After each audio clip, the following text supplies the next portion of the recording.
नमस्कार, आप देख रहे हैं इंडिया न्यूज़ का डिजिटल प्लेटफॉर्म और हमारे साथ हैं आज कैबिनेट मंत्री डॉक्टर संजय निषाद। डॉक्टर साहब, बहुत बहुत स्वागत है आपका इंडिया न्यूज़ के प्लेटफॉर्म पर। सर, क्या कहना चाहेंगे जिस तरह से, अगर स्वास्थ्य की बात करें, आप एक डॉक्टर भी हैं, जिस तरह से लोग बीमार पड़ रहे हैं, क्या कुछ खास लोगों को करना चाहिए आज के दिनचर्या में? देखिए, कहा जाए कि हेल्थ में कि प्रिवेंशन बेटर देन क्योर, कि इलाज होने से बेहतर है, मतलब इलाज करने से बेहतर है कि इलाज रोग न होने पाए। इसके लिए हमें जो हेल्थ पर काम करना होगा, और हेल्थ मतलब होता है कि हम सामाजिक रूप से, आर्थिक रूप से, मानसिक रूप से और हर तरह से वेल बीइंग अगर हम महसूस करते हैं, हर तरह से सुखी और संपन्न महसूस करते हैं, तो उसी को स्वास्थ्य की परिभाषा दी गई है।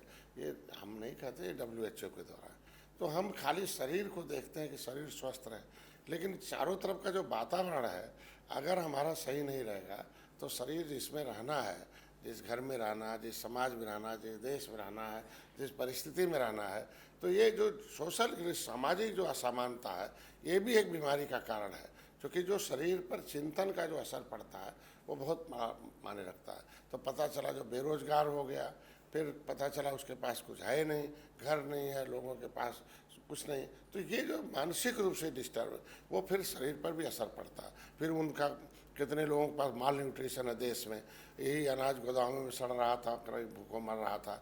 ये देश की दशा है कि जो सर्वे रिपोर्ट कहती है कि जो बच्चे जो पैदा हो रहे हैं, एक तो हर कितने माल न्यूट्रिशन न होने की वजह से माँ के पेट में बच्चे जो होते हैं वो आते ही कुछ दिन सर्वाइव नहीं कर पाते, जो आते हैं कुछ दिन सर्वाइव करते हैं तो उनका इम्यून सिस्टम सही नहीं। तो इस पर बहुत कुछ करना पड़ेगा कि माँ के पेट में बच्चा आने से पहले ही हमें मॉनिटरिंग करनी पड़ेगी। वो हमें इस हेल्थ और हाइजीन जो डिपार्टमेंट है वो उसको थोड़ा सक्रिय करना पड़ता है। जो डॉक्टर हेल्थ और हाइजीन में चला जाता है, जिसका सिलेक्शन हो जाता है सोशल एंड प्रिवेंटिव मेडिसिन में, तो अपने बड़ा उपेक्षित महसूस करता है। और देश में पूरे गांव में हर गांव में उसका नाम है प्राइमरी हेल्थ सेंटर, मतलब जो गांव में प्राथमिक स्वास्थ्य केंद्र उसका नाम है, कि कैसे गांव के लोग स्वस्थ रहेंगे प्राइमरी स्तर पर उन्हें बताया जाए। लेकिन अब पब्लिक में कहते भाई यहाँ डॉक्टर नहीं आए, इलाज नहीं मिला, बुखार है, ये है, इसका मतलब वो स्वास्थ्य के बारे में नहीं अवेयर है कि ये स्वास्थ्य देने का केंद्र है, अब वहाँ दवा देने का केंद्र बन गया। जब तक ये चेंज नहीं होगा कि हम उस प्राइमरी हेल्थ सेंटर को स्वास्थ्य केंद्र के रूप में डॉक्टर साहब, अगर राजनीति की बात करें, निषाद समाज की अगर बात करें, लोग जिस तरह से निषाद समाज को बरगलाते हैं, एक टैबलेट देते हैं, लेकिन आप एंटीबायोटिक का काम करते हैं, निषाद समाज आपको छोड़ता नहीं है, इस पर आप क्या कहेंगे? देखो, बिन भय होने प्रीत है। ये बेचारे लोग भय दिखाते हैं और भाग के मेरे पास आते हैं, चूँकि मैं प्रेम दिखाता हूँ उन्हें। अब मैं इसलिए प्रेम दिखाता हूँ कि कभी त्रेता में भगवान राम ने निषाद राज के प्रति प्रेम दिखाया था, और दोनों के प्रेम ने एक इतना बड़ा परिवर्तन किया कि दुख देने वाला लंका खत्म हुआ, राम विजय प्राप्त हुआ, फिर से आए, राम राज हुआ। तो हम आज के दिन में उनको, हर आदमी को सम्मान चाहिए, फिर सुरक्षा चाहिए, समृद्धि चाहिए।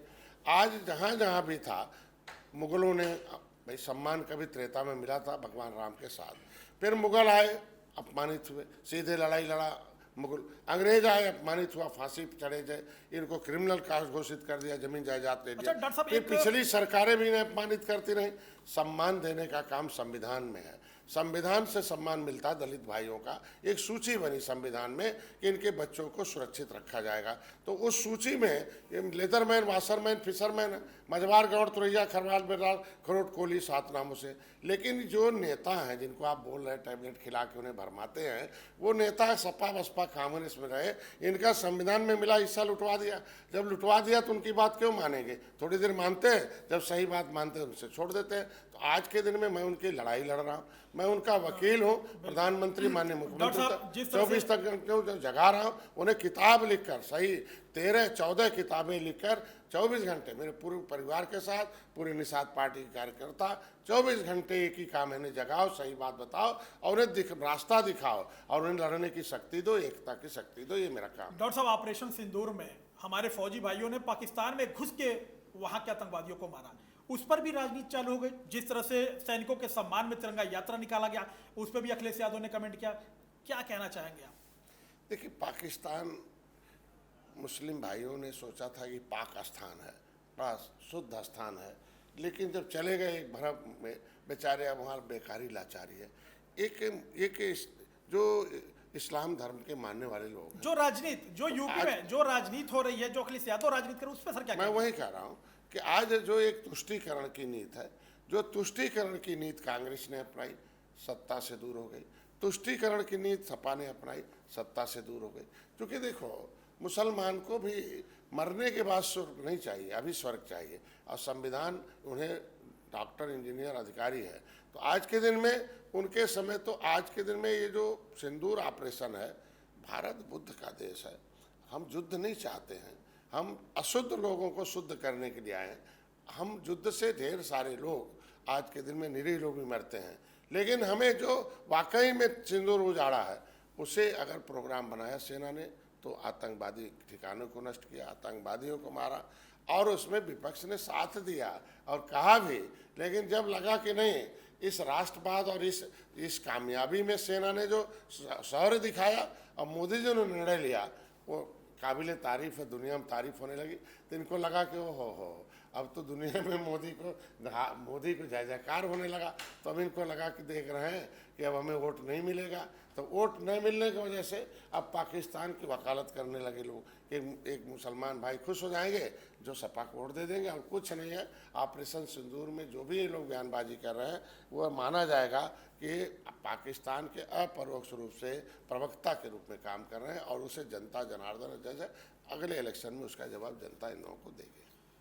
निषादों की सर अगर बात करें तो निषादों के लिए क्या कुछ अभी तक आपने किया? क्योंकि विपक्ष का कहना है कि निषादों के लिए डॉक्टर संजय निषाद ने कुछ नहीं किया, किसी निषाद को आगे नहीं बढ़ाए, सिर्फ राजनीति करते हैं, सिर्फ अपने परिवार को आगे बढ़ाते हैं। इस पर क्या कहेंगे आप?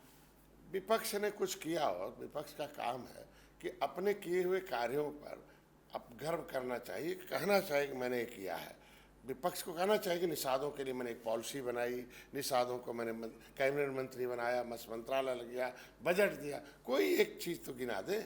आज के दिन में केवल ये भरमाते हैं हमारे लोगों को, अशिक्षित रखा, इनकी नौकरी लूट लिया, शिक्षा लूट लिया, मिला हुआ संविधान में आरक्षण लूट लिया, पिछड़े में डाल के हमें 30 साल तक इनकी नौकरी लूटा, पिछड़े में डालकर दिल्ली से संविधान से मिला हुआ जो शिक्षा का अधिकार था, फ्री में पढ़ेंगे, फ्री में नौकरी करेंगे, और संविधान में अनुसूचित जाति अधिनियम से सुरक्षित रहेंगे, ये छीन लिया। हमने काम किया, पहली बात तो जानकार बनाया, संविधान में कितना हिस्सा बनता है मैंने उन्हें दिखाया कि राजनीति में अगर दिल्ली में खजाना है 100 अरब का, तो 23 अरब रुपए अनुसूचित जाति के नाम से आता है। अगर 10 करोड़ नौकरी है तो 2 करोड़ 30 लाख नौकरी अनुसूचित में है, उसमें मझवार, गौड़, तुरैया, खरवार, बिरदार, खरोट, कोली, सातराम है। हम एक मार्गदर्शक हूँ। पंडित जवाहरलाल नेहरू ने, पंडित जी लोगों को मार्गदर्शन किया, आज देखो सत्ता में पहुँच गए। मुलायम सिंह ने यादव भाइयों मार्गदर्शन किया, आज देखो कितने जो आज के दिन में सत्ता में पहुँच गए, अपने अच्छे मजबूत हैं। मानी कांशीराम आए, दलितों का मार्गदर्शन किया, अंबेडकर के दिए हुए हिस्से को दिखाया। तो डॉक्टर संजय एक मार्गदर्शक है।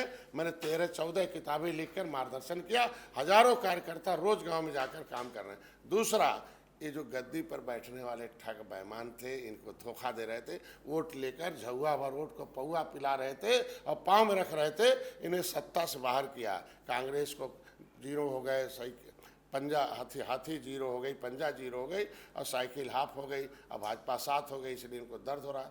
आज के दिन में मैंने इनको निषाद राज के किले पर 56 फुट की मूर्ति लगाया। किसी भी समाज का सम्मान बड़ा होता है, सुरक्षा बड़ा होता है, पहचान बड़ा होता है। 56 फुट की मूर्ति लगी, जंगल से मंगल हुआ, उद्घाटन कराया निषाद राज किले पर। भगवान राम की मूर्ति जब लग रही थी तो निषाद राज की भी मूर्ति लग रही है। प्रयागराज की धरती को निषाद राज की धरती घोषित करा दिया। आज कुंभ में, आज के दिन में सबसे 70 साल में पहली बार है कि कोई प्रधानमंत्री एक निषाद के घर में चाय पीता हो और उसकी गरीबी देखता हो। आज के दिन में हमने काम किया। आयोग में हमारे एक महिला मोर्चा आयोग में सदस्य है, मेरे पिछड़े वर्ग आयोग में सदस्य, अनुसूचित वर्ग आयोग में, तीनों आयोग अभी और भी जाएंगे आयोग में, अध्यक्ष बनेंगे, अध्यक्ष बनेंगे। मैंने कह दिया, हमारे 11 विधायक हैं, हम दोनों सदनों में आवाज़ उठाते हैं। पहली बार 70 साल में है कि निषाद पार्टी के नाम से अगली सीट पर बैठकर विधान परिषद में भी और विधानसभा में भी इन मछुआरों का प्रतिनिधित्व करता हूं, आवाज उठाता हूं। इनके समय तो किसी बिल्कुल, विधायक को बिल्कुल, बोलने नहीं इसीलिए- जाते थे। इसीलिए निषाद- इनके समय में विशंबर जी जब बोलते थे, निषादों की आवाज तो चुप भाग जाते थे, सपा के लोग अब विरोध करते थे। ये आज के दिन में हमारे साथ है, इनकी आवाज हो मोदी योगी तक, इनकी वकालत करके इनकी शिक्षा के लिए पैसा लाया। आज के लिए में इनकी सरकारों ने 67 साल में 3,000 करोड़ रुपया दिया। मैंने 6.5 साल में 41,500 करोड़ रुपया फ्री में बीमा है, आयुष्मान भारत कार्ड के जगह पर जाके फ्री में इलाज करा ले। आज के दिन में चिकित्सा के लिए इनके अभी किसान क्रेडिट कार्ड है, बिना गारंटी नहीं, के बिल्कुल, मिला। आपने निषाद मुख्यमंत्री समुदाय के संपदा, लिए निषाद मंत्री राजकोट जी, में ये काम आपने है। निषाद समाज के लिए बहुत कुछ नहीं, किया, नहीं, इसीलिए नहीं, निषाद एक परिवार की बात करते हैं कि बेटे को सांसद, हम कह रहे हैं कि डॉक्टर संजय के बेटा अगर सदन नहीं जाएगा, वो होशियार है, वो वकालत, वो गरीबों की बात जानता है, तो कौन जाएगा? आज के दिन में उनसे रिक्शा थोड़ी चलवाएंगे। हमारे इनके साथ मैंने पीयूष रंजन निषाद को भी जितवा के लाया। बिल्कुल, मैंने विरोध इसी बिंदु को लेकर- बेबाकी से तो जो आप विपक्ष जवाब को- देते हैं विपक्ष डॉक्टर को गुमराह साहब, करता डॉक्टर है। साहब, आपने अपना कीमती समय दिया। जिस तरह से आप बेबाकी से जवाब देते हैं, यही तो विपक्ष के लिए सबसे बड़े मुश्किल का समय रहता है। और जिस तरह से आपके एक आह्वान पे पूरा निषाद समाज एकजुट हो जाता है, हजारों की तादाद में आता है, तो आपका बहुत बहुत धन्यवाद समय देने के लिए। Thank you.